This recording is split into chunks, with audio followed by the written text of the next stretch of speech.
IPL থেকে মোস্তাফিজের শেখার কিছু নেই, একে বললেন ক্রিকেট চেয়ারম্যান জালাল ইউনুস। বিস্তারিত রিপোর্টে। জিম্বাবুয়ে সিরিজ নয়, বিশ্বকাপের কথা মাথায় রেখে আইপিএলে খেলা উচিত পেসার মোস্তাফিজুর রহমানের।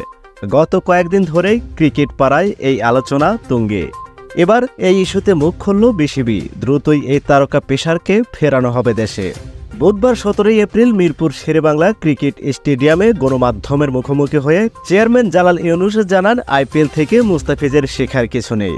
মোস্তাফিজ প্রসঙ্গে তিনি আরও বলেন, আইপিএল খেলে তার শেখার কিছু নেই। মোস্তাফিজের শেখার সময় শেষ, বরং মোস্তাফিজের থেকে সেখানকার অনেক প্লেয়াররা শিখতে পারে। এতে বাংলাদেশের কোনো লাভ নেই, লাভ তাদের যারা মোস্তাফিজের কাছ থেকে শিখছে। বিসিবির এই পরিচালক আরও যোগ করেন, মুস্তাফিজকে আমরা 1 মে পর্যন্ত খেলার অনুমতি দিয়েছি। আর 2 তারিখে সে বাংলাদেশে আসবে, আর 3 তারিখে জিম্বাবুয়ের বিপক্ষে ম্যাচ খেলবে। আমরা আশা করি সে নিজের ধারাবাহিকতা ধরে রাখতে পারবে। উল্লেখ্য, এবারের আইপিএলের শুরুটা স্বপ্নের মতো হয়েছিল মুস্তাফিজের। প্রথম ম্যাচে 4 উইকেট নিয়ে হয়েছিলেন ম্যাচ সেরা।